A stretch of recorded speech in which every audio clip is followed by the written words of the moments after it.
Hey, if you're curious about the new 2020 Chevy Heavy Duty 2500 with the Duramax Diesel, guess what? I'm driving it right now. I'm going to tell you everything you need to know about this truck. We're going to talk a few things about the controversial front end and why it's done that way. And we're going to get started coming up right now.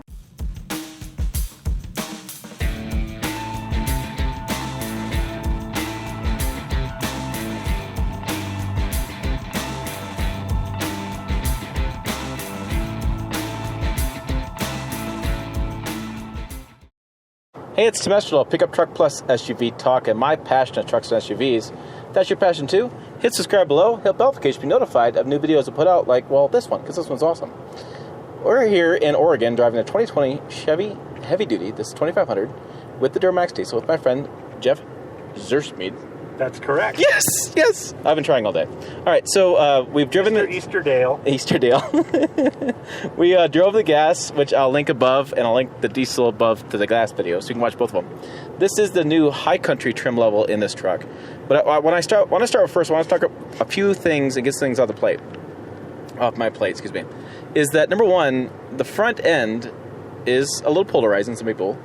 But we've been talking to the design team quite a bit today, and they have a word for it. And our friend Scott here has figured out the word. It's, was it function over form or form over function?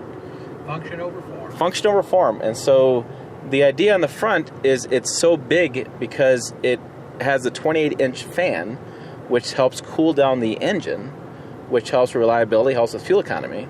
And they also thought more about that, so they have an engine after run. So when you stop and you turn off the truck, if it's too hot, it'll run even more, turn on the fan, and cool down your engine. So a little reliability there, but a little bit of design there too, and so a little bit different. We also found this kind of a nugget in the back by the mud flaps. I think about this. There is a hole back there underneath and on the back side, so you don't get debris built up in the back of the mud flap. So just a couple ideas about function over form. The mirrors are the same way, right? The mirrors may look goofy to you, but we can look over top of the mirrors, and it makes it easier to drive and easier to see around your surroundings. We have multiple cameras, 15 different cameras. We have an invisible camera mode we'll show you when we're towing. And we're driving back to the resort. We're unloaded. And as I said in other videos, I do think this interior high country is a nicer interior. Granted, the nicest they build. Heads-up display is new this year. It's really Denali-ish, I would say, inside. Lots of room, and this is a really cool color on this. I love this blue color. But let's get the ride quality real fast, because I'm sure you probably watched some of these videos. So, ride quality in this, unloaded, it's kind of smooth. It's very smooth. It's nice and firm, flat, but not, pounding your kidneys into mush. Yeah, we were talking a little bit earlier that you could drive this cross country and not feel like, you need to go into the chiropractor to get your back looked at. No, especially up here in the, what do we got, high country trim here? Yes. The lumbar support on the front seats is fantastic. Yeah, we got lumbar, we got heated, cooled seats, we got all the bells and whistles. The only bell and whistle I don't have for you is a price. I'm not sure what that is. I'll put it down below when I get home and figure that out, because we don't. Seat massage would be nice too. Oh yeah. They work on that Chevy. So, I don't know. It's interesting. I would say that this is a marked improvement over the prior generation. I think that all the design stuff they've done is an improvement. Engine tech improvement as well. I'll put a video above on that. And the Duramax Diesel is carried over, but I have a lot of videos on this channel. I'm going to link a bunch of stuff above. You should watch those. So, I would think that this overall is an improvement. I like the improvements they've done with it. The styling is still going to set people off, but I think once you understand function over form, you get it. 90% of what I care about in my truck is how it works, right? Will it tow my trailer? Will it get where I need to go in the winter? Will it carry the load that I needed to carry in the bed? And is there enough interior space? So I'm really a functional truck user, truck buyer, and so for me it's like, yeah, maybe the front end isn't as pretty as it could be, but, I'm buying this girl for her personality. And you heard that here first, folks.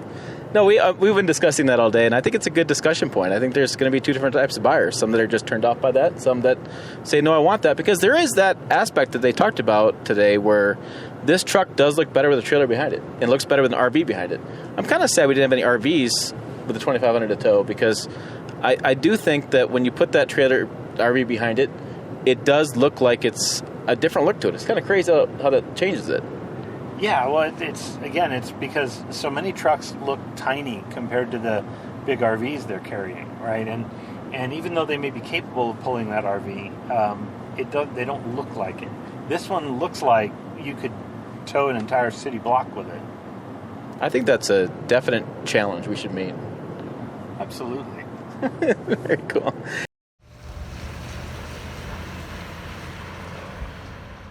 All right, so now we're towing with the...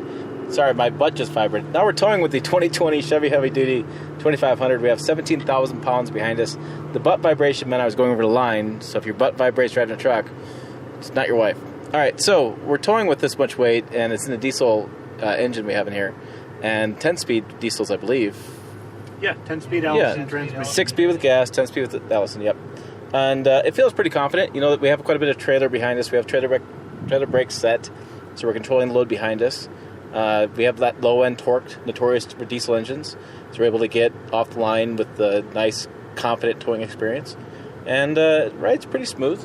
And we're in the high country, so we have all these different bells and whistles. All the luxury stuff is here. One of the key things is when we were towing with the gas engine, we didn't have a weight distributing hitch. We had 12,000 pounds without a weight distributing hitch. Now we've got, like you say, about 17,000, and we're distributing that weight, so the ride is actually a lot smoother. I'm a big fan of weight distributing hitches for that reason. Yeah, we're definitely not bucking at all, and you got a chance to drive up the mountain, and I'm kind of driving down the mountain a little bit. So what did you think when you drove it up? Oh, there's plenty of power. And then in the bits when I was going downhill, the diesel engine does a great job with engine braking. Yeah. So, I mean, you can hear that engine braking going on. We feel pretty confident going down. We do have the invisible trailer, which I'll put on the screen, which uses a combination... All right, the fantastic invisible trailer, using 3 cameras to see behind you, including the snow-capped mountain. It's really cool to see behind you as you're driving, to see what traffic's doing and be aware of your surroundings. And we're at 50 miles an hour, and it still is giving this crisp of a view. Screen, which uses a combination of cameras to show what's behind you, which is a little Star Wars-ish, Star Trek-ish. It's definitely advanced. Super advanced. It's like Chevy going, nah, boo-boo, you don't have this.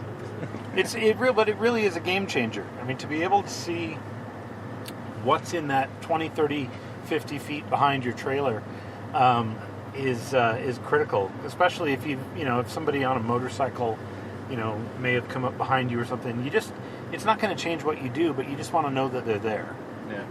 Yeah. So, and just to wrap this up real fast, we're averaging 10.7, but we don't have much miles on this, so we won't really have a good average fuel economy there for you. And we've been going up and down hills, so yeah. So mileage may vary.